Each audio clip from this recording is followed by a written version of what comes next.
ചെമ്പനിപ്പൂ സീരിയലിന്റെ ഇനി വരാൻ വേണ്ടി പോകുന്ന എപ്പിസോഡ് റിവ്യൂ വിശേഷങ്ങളിലേക്ക് എല്ലാവർക്കും സ്വാഗതം. കഴിഞ്ഞ എപ്പിസോഡിന്റെ കണ്ടിന്യൂഷൻ ആണ് കേട്ടോ പറയുന്നത്. വീഡിയോയിലേക്ക് കടക്കുന്നതിന് മുമ്പായിട്ട് വീഡിയോ എല്ലാവരും ഒന്ന് ലൈക്ക് ചെയ്ത് കാണാൻ വേണ്ടി ശ്രമിക്കണേ. രേവതി കുടിക്കരുത് എന്ന് പറഞ്ഞിട്ടും സച്ചി ഒരു ഫ്രണ്ടിന്റെ പാർട്ടിയിൽ കുടിച്ചിട്ടാണ് വീട്ടിലേക്ക് വരുന്നത്. മണമടിക്കാതിരിക്കാൻ വേണ്ടിയിട്ട്, കുടിച്ചെന്നുള്ള കാര്യം മനസ്സിലാക്കാതിരിക്കാൻ വേണ്ടിയിട്ട് മഹേഷ് ഒരു ഐഡിയ ഒക്കെ പറഞ്ഞു കൊടുത്തിട്ടുണ്ടായിരുന്നു.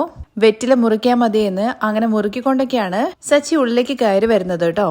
വന്ന ഉടനെ തന്നെ രേവതി വന്നോ എന്നൊക്കെ ചോദിച്ചിട്ട് അരികിലേക്ക് ചെല്ലുന്നുണ്ടേ. രേവതി എന്റെ ഫ്രണ്ടിന്റെ പാർട്ടി ഉണ്ടെന്നുള്ള കാര്യത്തെ കുറിച്ച് പറഞ്ഞിട്ടില്ലായിരുന്നോ? നിങ്ങൾ കുടിച്ചിട്ടാണോ വന്നു നോക്കുമ്പോ ഇല്ല ഞാൻ ബിരിയാണി കഴിച്ചിട്ടാ വന്നതെന്നാണ് സച്ചി പറയുന്നത്. എന്നാൽ സച്ചിയേട്ടനെ കണ്ടു കഴിഞ്ഞു കഴിഞ്ഞാൽ കുടിച്ചതുപോലെ തോന്നുന്നുണ്ടല്ലോ. അത് രേവതി നിനക്ക് വെറുതെ തോന്നുന്നതാണ്. കുടിച്ചാലും കുടിച്ചില്ലെങ്കിലും ഈ സച്ചി എന്നും ഒരുപോലെ തന്നെയാണ്. കുടിച്ചാലും കുടിച്ചിട്ടില്ല എന്നുണ്ടെങ്കിലും മനുഷ്യരെന്നും മനുഷ്യൻ തന്നെയാണ്. പക്ഷേ അവരുടെ സ്വഭാവത്തിലാണ് വ്യത്യാസം വരാൻ വേണ്ടി പോകുന്നത്. അത് രേവതി നിനക്ക് വെറുതെ തോന്നുന്നതാണ്. ഈ നല്ല മനുഷ്യരെന്ന് പറഞ്ഞ് നടക്കുന്ന ആൾക്കാരുണ്ടല്ലോ, കള്ളത്തരൊക്കെ കാണിച്ചിട്ട്, അങ്ങനെയുള്ളവരാണ് കുടിച്ചു കഴിഞ്ഞു കഴിഞ്ഞാൽ പിടിക്കപ്പെടാൻ വേണ്ടി പോകുന്നത്. അല്ലാത്ത ആൾക്കാര് എപ്പോഴും ഒരുപോലെ തന്നെയാണെന്നൊക്കെ പറയാണേ. ഓഹോ, നിങ്ങൾ ഇങ്ങനെയൊക്കെയാണല്ലേ പറഞ്ഞത്? അങ്ങനെയാണെങ്കിൽ ഒന്ന് ഊതിയെന്നുള്ള കാര്യം രേവതി പറയുന്നുണ്ട്. നിനക്കെന്താ രേവതി എന്നെ വിശ്വാസമില്ലേ? ട്രാഫിക് പോലീസിനെ പോലെ നീ ഊതാനൊക്കെ പറയുന്നു. അങ്ങനെയാണെങ്കിൽ നിനക്കൊരു മെഷീൻ ഇവിടെ വെച്ചുകൂടായിരുന്നോ എന്നൊക്കെ ചോദിക്കുകയാണേ. അതിന്റെ ഒന്നും ആവശ്യം എനിക്കില്ല, നിങ്ങൾ ഊതിയാ മതി.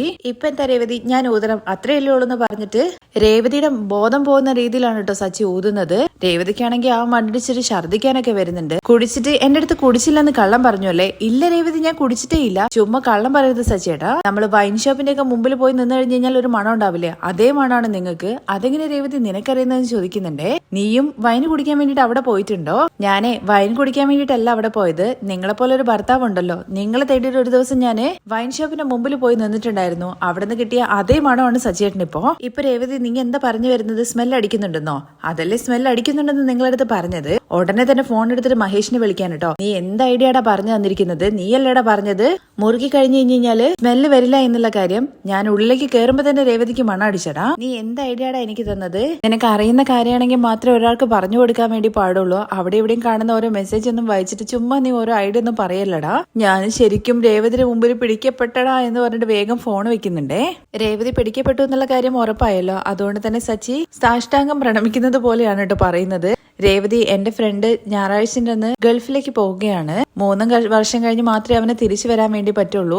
ഇനി എപ്പോഴാടാ നമ്മൾ ഒരുമിച്ചിരുന്ന് കുടിക്കുക എന്നൊക്കെ ഭയങ്കര ഇമോഷണൽ ആയിട്ട് ചോദിച്ചു. കൂടെയുള്ളവന്മാരൊക്കെ നിർബന്ധിച്ചത് കൊണ്ടാണ് രേവതി ഞാൻ കുടിച്ചത്, അല്ലാതെ എന്റെ സ്വന്തം ഇഷ്ടപ്രകാരമൊന്നുമല്ല. കൂടെയുള്ളവന്മാർക്കൊക്കെ വിഷമാവില്ലേ, അതുകൊണ്ട് കൂടിയാണ് രേവതി ഞാൻ കുടിച്ചത്. അപ്പൊ നിങ്ങളുടെ ഫ്രണ്ട്സ് വിഷമിച്ചു കഴിഞ്ഞാൽ നിങ്ങൾക്ക് പ്രശ്നമുണ്ട്, നിങ്ങളുടെ ഭാര്യയ്ക്ക് വിഷമമുണ്ട്, അവളുടെ മനസ്സ് വേദനിച്ചാൽ നിങ്ങൾക്ക് ഒരു കുഴപ്പമില്ല അല്ലേ? അല്ലെങ്കിൽ നിങ്ങളെ പറഞ്ഞിട്ട് ഒരു കാര്യമില്ല. നിങ്ങളുടെ കൂട്ടുകെട്ടാണ് ശരിയില്ലാത്തത്. കൂടെയുള്ള എല്ലാവന്മാരും കൊടിയന്മാരാണല്ലോ. അവരുമായിട്ടുള്ള കൂട്ടുകെട്ട് ആദ്യം നിങ്ങൾ നിർത്തണം എന്നൊക്കെ പറഞ്ഞിട്ട് രേവതി ഭയങ്കരമായിട്ട് ദേഷ്യപ്പെടുന്നുണ്ട്. ആദ്യം നീയാണ് നിർത്തേണ്ടത്. എന്തിനാ എന്റെ കൂട്ടുകാരുമായിട്ട് ചേരണ്ട എന്നുള്ള കാര്യമൊക്കെ നീ പറയുന്നത്? അല്ലെങ്കിലും എല്ലാ ഭാര്യമാരും ഇങ്ങനെ തന്നെയാണ്. അവർക്ക് സ്വന്തം ഭർത്താക്കന്മാരുടെ കൂട്ടുകാരെ മാത്രം ഇഷ്ടമുണ്ടാവില്ല. എന്നാൽ ഞങ്ങളാണെന്നുണ്ടെങ്കിൽ എപ്പോഴെങ്കിലും ഭാര്യമാരുടെ ഫ്രണ്ട്സിനെ ഇഷ്ടമല്ല എന്നുള്ള കാര്യം പറഞ്ഞിട്ടുണ്ടോ? ഞാൻ തെറ്റായ അർത്ഥത്തിലൊന്നുമല്ല രേവതി പറഞ്ഞത്. നിന്റെ ഫ്രണ്ട് എന്ന് പറയുമ്പോൾ എന്റെ ഫ്രണ്ടാണ്. അതുപോലെ തന്നെ ചേച്ചിയും അനിയത്തിയും ഒക്കെ ആയിട്ടാണ് ഞങ്ങൾ കാണുന്നത്. അപ്പോഴും രേവതി നിർത്തുന്നൊന്നുമില്ല കേട്ടോ. നിങ്ങൾ കൂടുതൽ സംസാരിക്കാനൊന്നും നിൽക്കണ്ട. ഇതുപോലെ മോശപ്പെട്ട കൂട്ടുകാട്ട് നിങ്ങൾക്ക് എന്തിനാണ്? അവരും ഉത്തരവാദിത്വമില്ലാതെ തെണ്ടി തിരിഞ്ഞ് നടക്കുമല്ലേ? ഇത് നോക്ക് രേവതി, നീ എന്നെ എത്ര വേണമെങ്കിലും ചീത്ത വിളിച്ചോ. നിനക്കറിയാലോ എനിക്ക് എന്റെ കൂട്ടുകാരെ എത്ര പ്രിയപ്പെട്ടതാണെന്ന്. കാശ് വേണമെങ്കിൽ നമുക്ക് സമ്പാദിക്കാം, പക്ഷെ നല്ല സുഹൃത്തുക്കളെ ഒരിക്കലും അങ്ങനെ കിട്ടില്ല എന്ന് പറയുമ്പോ അത് തന്നെയാണ് എനിക്കും പറയാനുള്ളത്. നിങ്ങളുടെ കൂടെയുള്ള ആരും അത്ര നല്ലവരല്ല. കുടിച്ചിട്ട് ഉത്തരവാദിത്വമില്ലാതെ ചുറ്റിക്കറങ്ങുവാണ്. രേവതി നീ പറയുന്നത് തെറ്റാണ്. രേവതി നിനക്ക് എന്റെ ഫ്രണ്ട്സിനെ ചീത്ത വിളിക്കാൻ വേണ്ടിട്ട് എന്ത് റൈറ്റ് ആണുള്ളത്? നീ പറഞ്ഞത് തെറ്റാണ്. അതുകൊണ്ട് എന്റെ അടുത്ത് സോറി ചോദിക്കുന്നതാണ് കേട്ടോ പറയുന്നത്. പക്ഷെ സച്ചിയുടെ നാക്കൊക്കെ കുഴഞ്ഞിട്ട് സാരി എന്നാണ് രേവതി കേൾക്കുന്നത്. സാരി എന്റെ കയ്യിലുണ്ടല്ലോ, പിന്നെ ഞാൻ എന്തിനാ നിങ്ങളുടെ അടുത്ത് ചോദിക്കുന്നത്? രേവതി സോറി, മാപ്പ്, അതാണ് ഞാൻ ചോദിച്ചത്. അതൊന്നും എന്നെ കൊണ്ട് ചോദിക്കാൻ വേണ്ടി പറ്റില്ല എന്ന് പറഞ്ഞിട്ട് രേവതി തിരിഞ്ഞു നിൽക്കുന്നുണ്ട്. രേവതി നീ എന്റെ ഫ്രണ്ട്സിനെ കുറിച്ച് പറഞ്ഞത് എനിക്ക് ഭയങ്കരമായിട്ട് വിഷമമുണ്ടാക്കി. മര്യാദയ്ക്ക് സോറി ചോദിക്കുക എന്ന് വീണ്ടും സച്ചി പറഞ്ഞു കേൾക്കുമ്പോൾ എന്നെ കൊണ്ട് അതിനൊന്നും പറ്റില്ല. നിങ്ങൾക്ക് നിങ്ങളുടെ ഫ്രണ്ട്സ് ആണ് വലുതെന്ന് വെച്ചാൽ അവരെ പോയി കെട്ടിപ്പിടിച്ച് കരഞ്ഞോ? അപ്പൊ നീ സോറി ചോദിക്കില്ല അല്ലേ? ഇല്ല, ഞാൻ ചോദിക്കില്ല. വീണ്ടും സച്ചി സോറി ചോദിക്കൂ എന്ന് ഒന്നുകൂടി ചോദിക്കുന്നുണ്ട്. ഇല്ല എന്ന് പറഞ്ഞ് കേട്ട ഉടനെ തന്നെ അവിടുന്ന് പായം തലനെടുത്തിട്ട് നേരെ ടെറസിലേക്ക് പോവാണ്. സച്ചി ടെറസിൽ എത്തുന്നതിന് മുമ്പ് തന്നെ ശ്രുതിയാണെങ്കിൽ ശ്രുതിയുമായിട്ട് അടിയുണ്ടാക്കിയിട്ട് ഓൾറെഡി ടെറസിലേക്ക് പോയിട്ടുണ്ട് കേട്ടോ. അത് കഴിഞ്ഞ് ശ്രീകാന്തും അതുപോലെ വർഷയാണ് കേട്ടോ കാണിക്കുന്നത്. ശ്രീകാന്ത് ഡ്യൂട്ടി ഒക്കെ കഴിഞ്ഞിട്ട് മുറിയിലേക്ക് വരുമ്പോഴേക്കും വർഷയാണെങ്കിൽ ദേഷ്യം പിടിച്ചിട്ട് ഫോണ് എടുത്ത് എറിയുന്നുണ്ട്. ഇത് കണ്ട ശ്രീകാന്ത് ചോദിക്കുന്നുണ്ട്, അല്ല വർഷേ, നിനക്ക് കെയർഫുൾ ആയിട്ട് ഒരു സാധനങ്ങളും ഹാൻഡിൽ ചെയ്യാൻ വേണ്ടിയിട്ട് അറിയില്ല എന്ന് ചോദിക്കുകയാണേ. എനിക്കെല്ലാം കെയർഫുൾ ആയിട്ട് ഹാൻഡിൽ ചെയ്യാൻ അറിയാം, നിനക്കാണ് എങ്ങനെയാണ് വൈഫിനെ ഹാൻഡിൽ ചെയ്യേണ്ടതെന്നുള്ള കാര്യം അറിയാത്തത്. നീ എന്തിനെ കുറിച്ചിട്ടാണ് വർഷ പറയുന്നതെന്നാണ് കേട്ടോ ശ്രീകാന്ത് ഇത് കേൾക്കുമ്പോൾ ചോദിക്കുന്നത്. നിന്നെ ഞാൻ എത്ര തവണ ഫോൺ ചെയ്തു, നീ എന്തുകൊണ്ടാണ് ഫോൺ എടുക്കാണ്ടിരുന്നത്? നിനക്ക് ഞാൻ ടേക്ക് ഇറ്റ് ഈസി ആയിട്ട് മാറിയല്ലേ? പക്ഷേ നീ സ്വന്തമായിട്ട് ഓരോന്ന് കൽപ്പിക്കരുത്. ഞാൻ മീറ്റിംഗിലായിരുന്നു എന്ന് ശ്രീകാന്ത് പറയുന്നുണ്ട്. അങ്ങനെ മീറ്റിംഗിലാണെന്നുണ്ടെങ്കിൽ അറ്റൻഡ് ചെയ്തിട്ട് ഞാൻ മീറ്റിംഗിലാണ് പിന്നെ വിളിക്കുന്ന പറയാ, അല്ലെങ്കിൽ ഒരു ടെക്സ്റ്റ് മെസ്സേജെങ്കിലും നിനക്ക് അയച്ചുകൂടായിരുന്നോ? ഞാൻ നിന്നെ എത്ര തവണ വിളിച്ചു എന്നുള്ള കാര്യം നീ കണ്ടിട്ടുണ്ടാവുമല്ലോ. ഫോണ് സൈലന്റിലായിരുന്നു വർഷ എന്ന് പറഞ്ഞിട്ട് ആശ്വസിപ്പിക്കാൻ വേണ്ടി ശ്രീകാന്ത് ശ്രമിക്കുന്നുണ്ടെങ്കിലും ഫോണൊക്കെ സൈലന്റിൽ ഇട്ടിട്ട് മീറ്റിംഗ് അറ്റൻഡ് ചെയ്യാൻ വേണ്ടിയിട്ട് നീ ഇന്ത്യൻ പ്രസിഡന്റിന്റെ കൂടെ ആയിരുന്നു മീറ്റിംഗ് അറ്റൻഡ് ചെയ്തെന്നൊക്കെ ചോദിക്കാണ് കേട്ടോ വർഷ. എന്തൊക്കെയാണെന്നുണ്ടെങ്കിലും നിന്റെ ബോസിന്റെ കൂടെ ആയിരിക്കുമല്ലോ നീ സംസാരിച്ചിട്ടുണ്ടാവുക. അതെ, എന്റെ ബോസിന്റെ കൂടെ തന്നെയാണ്. നിന്റെ ബോസ് ആയിക്കോട്ടെ, കുഴപ്പമില്ല. അവൾക്കറിയില്ലേ ലേറ്റ് ആയി കഴിഞ്ഞു കഴിഞ്ഞാല് നീ കല്യാണം കഴിച്ചൊരു പയ്യനാണ്, വീട്ടില് അന്വേഷിക്കുക എന്നുള്ള കാര്യങ്ങളെ കുറിച്ചിട്ടൊക്കെ. അവരുടെ ജോലിയൊക്കെ വിട്ടിട്ട് നിന്നെ കുറിച്ച് ചിന്തിക്കണമെന്ന് ശ്രീകാന്ത് ചോദിക്കുമ്പോ, അല്ലെങ്കിലും നീ തന്നെ എന്നെ കുറിച്ചിട്ട് ചിന്തിക്കുന്നില്ല. അങ്ങനെ ചിന്തിക്കുന്നുണ്ടായിരുന്നു എങ്കിൽ നീ എന്റെ കോൾ അറ്റൻഡ് ചെയ്യുമായിരുന്നു. മീറ്റിംഗ് കഴിഞ്ഞതിന് ശേഷം നിന്റെ അടുത്ത് സംസാരിക്കാന്നാ വിചാരിച്ചത്, പിന്നെന്താ വിളിക്കാണ്ടിരുന്നെന്ന് വർഷ ചോദിക്കുമ്പോൾ ഞാൻ മറന്നുപോയി. ഓ, നീ മറന്നുപോയത് കോൾ ചെയ്യാൻ വേണ്ടിട്ടോ അല്ലെങ്കിൽ ഇങ്ങനെ ഒരു വൈഫ് ഇവിടെ ഉണ്ടെന്നുള്ള കാര്യം തന്നെ മറന്നുപോയോ? വർഷ, ഞാൻ മീറ്റിംഗ് കഴിഞ്ഞിട്ട് വിളിക്കാന്നാ വിചാരിച്ചത്, മറന്നുപോയി എന്നുള്ള കാര്യം നിന്റെ അടുത്തല്ലേ പറഞ്ഞത്? അതെങ്ങനെ ശ്രീകാന്ത് നീ മറക്കുന്നത്? എന്തുകൊണ്ടാ മറന്നെന്നുള്ള കാര്യം ഞാൻ മറന്നുപോയെന്ന് ശ്രീകാന്ത് പറയുമ്പോ നീ എന്താ എന്നെ കളിയാക്കാണോ? ആയിട്ടാണ് നീ ഓരോ കാര്യങ്ങൾ ചെയ്യുന്നത്. നീയാണ് ഞാൻ വന്ന ഉടനെ തന്നെ ഫോൺ എറിഞ്ഞിട്ട് എന്നെ ഇൻസൾട്ട് ചെയ്തത്. നിന്നെ ഇൻസൾട്ട് ചെയ്യാൻ വേണ്ടിയിട്ട് ഞാൻ നിന്റെ ഫോണാണ് എടുത്തെറിഞ്ഞത്, എന്റെ ഫോണല്ലേ എന്ന് വർഷ തിരിച്ചു ചോദിക്കുവാണേ. അതിന് മാത്രം വർഷം ഞാനിപ്പോ എന്താ ചെയ്തത്? വർക്കിന്റെ ഇടയിൽ ഞാൻ മറന്നുപോയി. ഇതാണോ നീ ഇത്ര വലിയ കാര്യമായിട്ട് സംസാരിക്കുന്നത്? ഞാൻ എപ്പോഴെങ്കിലും ശ്രീകാന്ത് നിന്നെ കോൾ ചെയ്യാൻ വേണ്ടിയിട്ട് മറന്നു പോയിട്ടുണ്ടോ? എപ്പോഴെങ്കിലും നീ വിളിച്ചിട്ട് എടുക്കാതിരുന്നിട്ടുണ്ടോ? എന്തിന് ഡബിങ് ചെയ്തുകൊണ്ടിരിക്കുന്ന സമയത്തും നിന്റെ കോൾ ആണെന്നുണ്ടെങ്കിൽ എക്സ്ക്യൂസ് പറഞ്ഞിട്ട് ഞാൻ പുറത്തിറങ്ങിയിട്ട് നിന്നെ വിളിക്കാറുണ്ട്. എന്നാ നീയാണെന്നുണ്ടെങ്കിൽ ഫോൺ എടുത്തതുമില്ല. അത് മാത്രമല്ല, എന്താ കാര്യം ചോദിച്ചപ്പോ നീ ഈസി ആയിട്ട് മറന്നുപോയി എന്ന് പറയുന്നു. പണ്ടത്തെ പോലെ ഒന്നുമല്ല ശ്രീകാന്ത്. കല്യാണത്തിന് മുമ്പ് മാത്രമേ സ്നേഹമുള്ളൂ അല്ലെ? കല്യാണം കഴിഞ്ഞതിന് ശേഷം ശ്രീകാന്ത് ഒരുപാട് മാറി. പക്ഷേ ഞാൻ എപ്പോഴും വൈകുന്നേരം വന്നു കഴിഞ്ഞാൽ നിന്റെ ഒപ്പം തന്നെയല്ലേ ഉള്ളത്. ഓ, അപ്പോ നിനക്ക് ഡേ ഫുള്ളായിട്ട് എന്റെ കൂടെ നിൽക്കുന്നത് ബോറടിച്ചു തുടങ്ങിയല്ലേ? ഞാനൊരു ദിവസം മൊത്തം കിച്ചണിൽ നിന്നിട്ട് കാല് കുഴഞ്ഞിട്ടാണ് പണിയെടുത്തോണ്ടിരിക്കുന്നത്. നിന്നെ പോലെ എ സിയിലിരുന്ന് ഡബ് ചെയ്യല്ല, ചൂടിൽ നിന്നുകൊണ്ടാണ് ഞാൻ കുക്ക് ചെയ്യുന്നത്. ഓ, അപ്പൊ നീ പറയുന്നത് നിന്റെ ജോലി ഹാർഡാണെന്നും ഞാൻ ചെയ്യുന്നത് അത്ര വലിയ ജോലിയൊന്നുമല്ല എന്നാണോ? ഒരു ദിവസം മൊത്തം ഞാൻ ഒച്ചയെടുത്ത് സംസാരിക്കണം. ആ സമയത്ത് എന്റെ തൊണ്ട എന്തോരം വേദനിക്കുന്നുള്ള കാര്യം നിനക്കറിയോ? എനിക്കും ദിവസം മുഴുവൻ നിന്ന് കഴിഞ്ഞ് കഴിഞ്ഞാൽ എന്റെ കാല് വേദനിക്കുന്നുണ്ട്. അത് നിനക്ക് മനസ്സിലാക്കാൻ വേണ്ടി പറ്റില്ല എന്ന് ശ്രീകാന്ത് അങ്ങോട്ട് ചോദിക്കുന്നുണ്ട്. വന്ന ഉടനെ തന്നെ എന്തുകൊണ്ടാ ഫോൺ എടുക്കാത്തത്, എന്താ വിളിക്കാത്തതെന്ന് ചോദിച്ചിട്ട് എന്നെ ഇറിറ്റേറ്റ് ചെയ്തുകൊണ്ടിരിക്കാന്നൊക്കെ പറഞ്ഞിട്ട് ശ്രീകാന്ത് അവിടെ ഇരിക്കുന്നുണ്ട്. ഓ, അപ്പൊ ഞാൻ നിന്റെ അടുത്ത് സംസാരിക്കുന്നത് നിനക്ക് ഇറിറ്റേറ്റിംഗ് ആയിട്ട് തോന്നുന്നുണ്ടല്ലേ? എനിക്ക് ഫോൺ എടുക്കാൻ വേണ്ടി പറ്റിയില്ല, സോറി എന്ന് ശ്രീകാന്ത് പറയുന്നുണ്ടെങ്കിലും താല്പര്യമില്ലാത്ത രീതിയിൽ സോറി പറയേണ്ട കാര്യമൊന്നുമില്ല. മുമ്പത്തെ പോലെ ഒന്നുമല്ല ശ്രീകാന്ത് ഒരുപാട് മാറി. ഞാനല്ല മാറിയത്, നീ ഓരോരോ ക്യാരക്ടർക്ക് സൗണ്ട് കൊടുത്ത് നീ ഓരോരോ ക്യാരക്ടറായിട്ട് മാറിക്കൊണ്ടേ ഇരിക്കുവാണ്. ഇന്നെന്താ വില്ലത്തിക്കാണോ നീ ഡബിങ് ചെയ്തിട്ട് വന്നതെന്ന് ചോദിക്കുമ്പോ, ഓ, അപ്പൊ നിനക്ക് ഇന്ന് ഞാൻ വില്ലത്തിയായിട്ടാണല്ലേ തോന്നുന്നത്? എന്ത് പറഞ്ഞു കഴിഞ്ഞാലും നീ അതിനെ എതിർത്തുകൊണ്ട് എന്തെങ്കിലുമൊക്കെ കണ്ടുപിടിക്കുന്നു. ഇന്നൊരു ദിവസം നിന്റെ ഫോൺ ഞാൻ എടുത്തില്ല, ഇതത്ര വലിയ കാര്യമാണോ?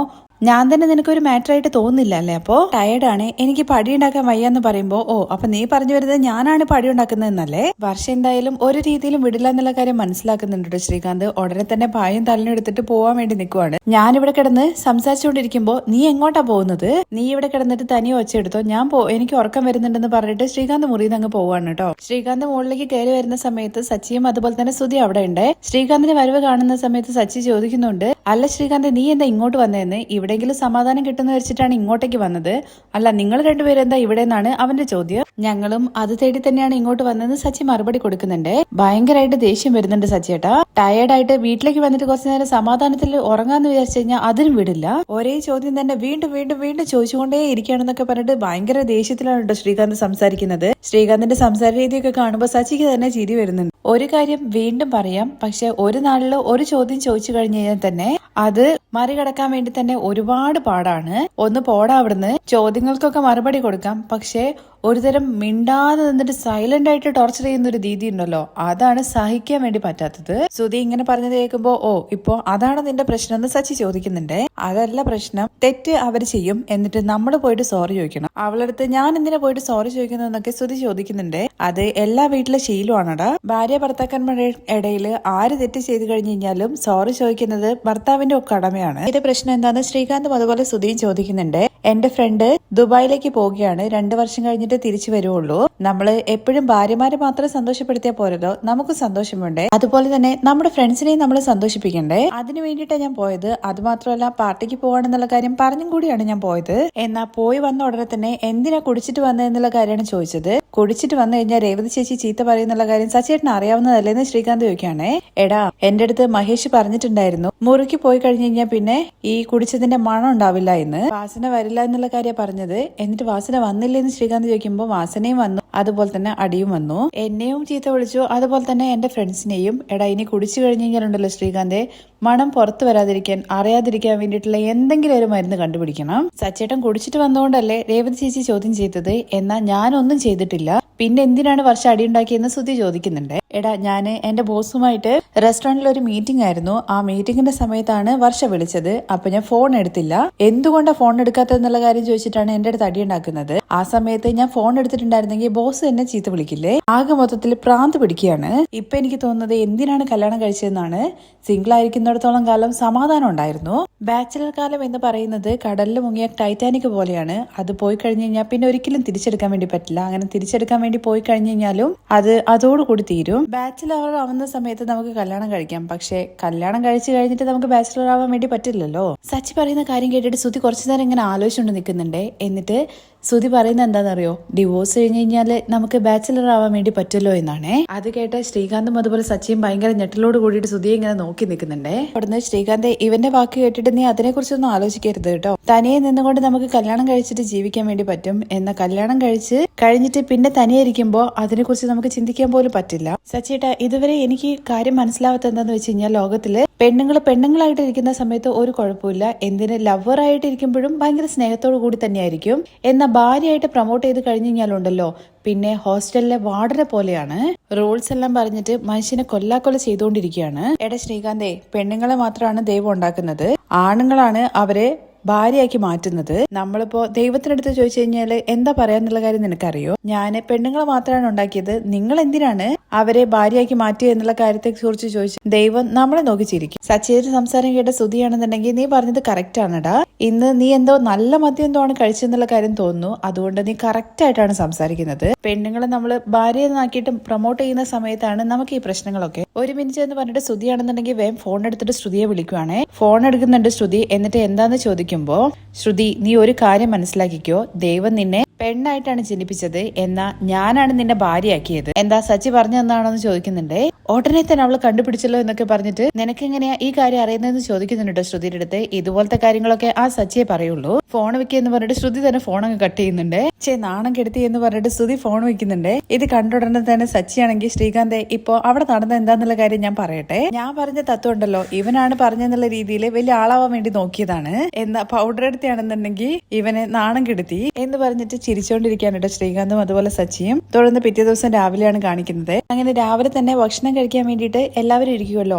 രവിയും അതുപോലെ ശ്രീകാന്തും സച്ചിയും സുധി അവിടെ ഇരിക്കുന്നുണ്ട്. രേവതിയാണെങ്കിൽ ഭക്ഷണമൊക്കെ എടുത്തു വെക്കുന്നുണ്ട് കേട്ടോ. ആ സമയത്ത് സച്ചി ഇങ്ങനെ കുറുകെ വരുമ്പോ രേവതിയാണെങ്കിൽ ദേഷ്യത്തിൽ ഇങ്ങനെ നോക്കിയിട്ട് അങ്ങ് മൈൻഡ് ചെയ്യാണ്ട് അങ്ങ് പോകുന്നുണ്ട്. 3 ആമ്പിള്ളേരുടെ ഇരിപ്പും കണ്ടിട്ട് എന്തോ ഒരു പ്രശ്നമുള്ളത് പോലെ തന്നെ രവിക്ക് ഫീൽ ചെയ്യുന്നുണ്ട്. ശ്രുതി ആ സമയത്ത് ഭക്ഷണം കഴിക്കാൻ വേണ്ടി വരുവാണേ. വന്നപ്പോ ശ്രുതി അവിടെ ഇരിക്കുന്നത് കണ്ടോണ്ട് തന്നെ ഭക്ഷണം കഴിക്കാതെ ഉള്ളിലേക്ക് കയറി പോവാണേ. ഇത് കണ്ട് ചന്ദ്രമതിയാണെന്നുണ്ടെങ്കിൽ, എന്താ ശ്രുതി നീ ഭക്ഷണം കഴിക്കുന്നില്ലെന്ന് ചോദിക്കുകയാണെ. ആന്റി, ചെറിയൊരു പണിയുണ്ട്, അത് കഴിഞ്ഞിട്ട് ഞാൻ കഴിച്ചോളാം, ഭക്ഷണം കഴിച്ചിട്ട് ചെയ്താൽ പോരെ എന്ന് ചന്ദ്ര ചോദിക്കുന്നുണ്ടെങ്കിലും, അല്ല ആന്റി, ഒരു ഇമ്പോർട്ടന്റ് ആയിട്ട് ഒരു മെയിൽ അയക്കാനുണ്ട്, അത് അയച്ചിട്ട് ഞാൻ വരാം എന്ന് പറഞ്ഞിട്ട് ഉള്ളിലേക്ക് കയറി പോവാണേ. അത് കഴിഞ്ഞിട്ട് വർഷ പുറത്തേക്ക് ഇറങ്ങി വരുന്നുണ്ട്. രേവതി ചേച്ചി ഭയങ്കരമായിട്ട് വിശക്കുന്നു, വേഗം ഫുഡ് തായെന്ന് പറയുന്നുണ്ട്. അപ്പോഴാണ് ശ്രീകാന്ത് അവിടെ ഇരിക്കുന്നത് വർഷ കാണുന്നത്. എന്നിട്ട് ഉടനെ തന്നെ അവിടുന്ന് പോകുമ്പോഴേക്കും, അല്ല വർഷ, നീ എന്താ ഭക്ഷണം കഴിക്കുന്നില്ലേ? ഇല്ല ആന്റി, ടൈം ലേറ്റ് ആയിട്ടുണ്ട്, ഇനി ഇവിടെ നിന്ന് കഴിഞ്ഞാൽ ട്രാഫിക് ആകും, അതുകൊണ്ട് ഞാൻ അവിടുന്ന് കഴിച്ചോളാം എന്ന് പറഞ്ഞിട്ട് രേവതി ചേച്ചി ഞാൻ പോവാന്നുള്ള പറഞ്ഞുകൊണ്ടാണ് അവിടുന്ന് ഇറങ്ങി പോകുന്നത്. ഇതെല്ലാം രവി ശ്രദ്ധിക്കുന്നുണ്ട് കേട്ടോ. ചന്ദ്രയാണെന്നുണ്ടെങ്കിൽ കാര്യമൊന്നും അറിയില്ലല്ലോ, എന്തായിരിക്കും ഇവളും ഭക്ഷണം കഴിക്കാതെ പോകുന്നത്, എന്തായിരിക്കും ഇങ്ങനെ ആലോചിച്ചിട്ട് ഇങ്ങനെ പറഞ്ഞുകൊണ്ട് ഇങ്ങനെ അവിടെ വന്ന് ഇരിക്കുവാണേ. അത് കഴിഞ്ഞ് രേവതി ആണെങ്കിൽ ഭക്ഷണം വിളമ്പി കൊടുക്കുന്നുണ്ട് രവിക്ക്. സച്ചി അരികെ തന്നെ ഇരിക്കുന്നുണ്ട്, അതിൽ വിളമ്പാതെ നേരെ കൊണ്ടുപോയിട്ട് ചന്ദ്രമതിക്ക് വിളമ്പിയിട്ട് പാത്രം അവിടെ വെച്ചിട്ട് ഉള്ളിലേക്ക് കയറി പോവുകയാണേ. 3 പേരുടെ ഭാവം കണ്ടിട്ട് രവിക്ക് കാര്യം മനസ്സിലാവുന്നുണ്ട്. രവിയാണെങ്കിൽ എന്താ നിങ്ങൾ 3 പേരും ഭാര്യമാരായിട്ട് അടി ഉണ്ടാക്കിയെന്ന് ചോദിക്കുകയാണേ. അതിന് മറുപടിയായിട്ട് സച്ചി പറയുന്നത്, അച്ഛ അതിൽ ചെറിയൊരു തിരുത്തുണ്ട്, ബാക്കി പറയുന്നത് സുധിയാണ് കേട്ടോ. അച്ഛ ഞങ്ങളല്ല അടി ഉണ്ടാക്കിയത്. അത് കഴിഞ്ഞ് ശ്രീകാന്ത് പറയുന്നുണ്ട്, അവരാണ് അച്ഛ ഞങ്ങളെടുത്ത് അടി ഉണ്ടാക്കിയത് എന്ന്. ചന്ദ്ര ചോദിക്കുന്നുണ്ട് കേട്ടോ, എന്താ അടി ഉണ്ടാക്കിയെന്നോ, എപ്പോഴാ അടി വരിക, എവിടുന്ന് അടി വരിക എന്നുള്ള കാര്യം അറിയാത്ത രീതിയിലാണ് കാറ്റ് പോലെ വന്നിട്ട് പോകുകയാണ് അച്ഛ ചെയ്യുന്നതെന്നൊക്കെ ഇങ്ങനെ സച്ചി ഇങ്ങനെ പിറുവിറുക്കുന്നുണ്ട് കേട്ടോ. ഉടനെ തന്നെ രേവതി പാത്രം എടുത്തിട്ട് താഴെ ഇടുന്നുണ്ട്. ഇത് കേട്ട ചന്ദ്രയാണെങ്കിൽ ഇത് എന്റെ വീട്ടിലെ പാത്രം അടിയെന്ന് പറയാണേ. അമ്മ അറിയാതെ കയ്യിൽ നിന്ന് വീണു പോയതാന്ന് രേവതി അവിടുന്ന് പറയുന്നുണ്ട്. പക്ഷെ സച്ചിയാണെങ്കിൽ അച്ഛ കണ്ടില്ലേ എങ്ങനെ ചെയ്യുന്നതെന്ന്. അതേ അച്ഛ, വർഷയും ഭയങ്കര ഓവറായിട്ടാണ് സംസാരിക്കുന്നത്. അതിനിടയ്ക്ക് രേവതി ആണെങ്കിൽ കറി കൊണ്ടുവന്നിട്ട് വിളമ്പിയിട്ട് അതും രവിക്ക് മാത്രം വിളമ്പിയിട്ട് അവിടെ വെച്ചിട്ട് പോകുന്നുണ്ട് കേട്ടോ ദേഷ്യത്തില്. അച്ഛ ഇപ്പൊ ഈയിടെയായിട്ട് ശ്രുതി എന്തൊക്കെയാ സംസാരിക്കുന്നതെന്നുള്ള കാര്യം പോലും എനിക്ക് മനസ്സിലാവുന്നില്ല. അച്ഛ എന്താ നടന്നതെന്ന് വെച്ച് കഴിഞ്ഞാലെന്ന് പറഞ്ഞിട്ട് സച്ചി തുടങ്ങുമ്പോഴേക്കും, നിർത്ത്, ഞാനിവിടെ ഭക്ഷണം കഴിക്കാൻ വേണ്ടി വന്നതാണ്, അല്ലാതെ നിങ്ങളുടെ അടിപിടിയെ കുറിച്ച് കേൾക്കാൻ വേണ്ടി വന്നതല്ല. നിങ്ങളുടെ കുടുംബത്തിലെ പ്രശ്നങ്ങൾ എന്റെ അടുത്ത് പറയാൻ വേണ്ടി നിൽക്കണ്ട. അല്ല അമ്മേ, അച്ഛൻ എപ്പൊ നോക്കി കഴിഞ്ഞു കഴിഞ്ഞാലും നമ്മളെല്ലാരും ഒരു കുടുംബമാണെന്നല്ലേ പറയുന്നത്. എന്നാ അച്ഛൻ ഇപ്പൊ പറഞ്ഞത് കേട്ടില്ലേ, ഓരോരുത്തരുടെ കുടുംബം എന്ന്. അതല്ലെങ്കിലും അങ്ങനെ തന്നെയാണടാ. പക്ഷെ വീണ്ടും സച്ചി പറയുന്നുണ്ട്, അച്ഛാ പ്രശ്നം എന്താണെന്നെങ്കിലും ഒന്ന് കേൾക്ക്. അതെ അച്ഛാ, ഞങ്ങളുടെ മേലെ ഒരു തെറ്റുമില്ല എന്ന് ശ്രീകാന്ത് പറയുമ്പോൾ ഞാൻ നിന്റെ അടുത്ത് ചോദിച്ചോടാ എന്ന് ചോദിക്കാണ് കേട്ടോ ശ്രീകാന്തിന്റെ അടുത്ത് തിരിച്ച്. നിങ്ങളുടെ കുടുംബ പ്രശ്നം നിങ്ങൾ തന്നെ തീർക്കണം. അതും പറഞ്ഞിട്ട് രവി അവിടെ നിന്ന് എഴുന്നേറ്റ് പോകുന്നുണ്ട്. കൈ കഴുകി വരുന്ന രവിയുടെ അടുത്ത് ഇവിടെ എന്താ നടക്കുന്നതെന്ന് ചോദിക്കുകയാണെ. നിനക്ക് ചന്ദ്രയെ കണ്ടിട്ട് മനസ്സിലാവുന്നില്ല, 3 ജോഡികളും അടി ഉണ്ടാക്കിക്കൊണ്ടിരിക്കുകയാണ്, ഇതിനെക്കുറിച്ച് ഞാൻ ചോദിക്കാൻ വേണ്ടി പോകുന്നില്ല, നീയും ചോദിക്കാൻ വേണ്ടി നിൽക്കണ്ട എന്ന് പറഞ്ഞ് രവി അവിടെ നിന്ന് അങ്ങ് പോവാണേ. ഇതെന്താ അച്ഛൻ ഇങ്ങനെ പറഞ്ഞിട്ട് പോയത്, ഇയാൾ എന്തൊരു അച്ഛനാണെന്നൊക്കെയാണ് കേട്ടോ നമ്മുടെ ശ്രുതി ചോദിക്കുന്നത്. എടാ 50 ലക്ഷം രൂപ എടുത്തോണ്ട് പോയില്ലേ, അതേ അച്ഛൻ തന്നെയാണ്. അമ്മയെങ്കിലും കേൾക്ക് തന്റെ പരാതി എന്നുള്ള രീതിയിൽ ശ്രുതി പറയുന്നുണ്ട്. പക്ഷെ എന്തിനാടാ ഇനി രവിയേട്ടനും എന്റെ അടുത്ത് മിണ്ടാതിരിക്കാൻ വേണ്ടിയിട്ടാണോ? അവസാനം രവിയേട്ടനും നിങ്ങളെ കൂടെ ടെറസിൽ വന്ന് കിടക്കും, അതിന്റെ ആവശ്യമില്ല എന്ന് പറഞ്ഞിട്ട് ചന്ദ്ര അവിടെ നിന്ന് പോവാണ് കേട്ടോ. അമ്മയെങ്കിലും തന്റെ വാക്ക് കേൾക്കുന്നുള്ള രീതിയിലാണല്ലോ ശ്രുതി പറഞ്ഞത്. ഇന്നലെ രാത്രി ശ്രുതിയുടെ വായിലിരിക്കുന്നത് കേട്ടു, ഇപ്പതാ അമ്മയുടെ വായിലിരിക്കുന്നത് കേട്ടു എന്നുള്ള കാര്യം പറഞ്ഞിട്ട് ശ്രീകാന്തും സച്ചിയും ശ്രുതിയെ കളിയൊക്കെയാണ് കേട്ടോ. അത് കഴിഞ്ഞിട്ട് നമ്മുടെ അച്ഛമ്മ വരുന്നുണ്ട് കേട്ടോ. സച്ചിയാണ് അച്ഛമ്മയെ കൂട്ടിക്കൊണ്ട് വരുന്നത്. കാറിന്ന് ഇറങ്ങിയ ഉടനെ തന്നെ കുറച്ചുനാൾ ഞാൻ ഇങ്ങോട്ട് വരാതിരുന്നപ്പോഴേക്കും ഇത്രയും കാര്യങ്ങളൊക്കെ നടന്നു, എന്നിട്ട് രവി എന്റെ അടുത്ത് ഒരു വാക്ക് പോലും പറഞ്ഞില്ലല്ലോ എന്ന് ചോദിക്കുമ്പോ ആ പ്രശ്നങ്ങളൊക്കെ അച്ഛമ്മ ഏകദേശം ഒതുങ്ങി. അച്ഛമ്മ വാ എന്ന് പറഞ്ഞിട്ട് ഉള്ളിലേക്ക് കൂട്ടിക്കൊണ്ടുവരുവാണേ. ഉള്ളിലേക്ക് കയറി വന്ന ഉടനെ തന്നെ അച്ഛ ഇങ്ങോട്ട് വാ, ഇത് ആരാ വന്നിരിക്കുന്നത് എന്നുള്ള കാര്യം നോക്കുമെന്ന് പറയാണേ. ആരാ വന്നത് എന്ന് ചോദിച്ചുകൊണ്ട് രവി പുറത്തേക്ക് ഇങ്ങനെ ഇറങ്ങി വരുന്നുണ്ട്.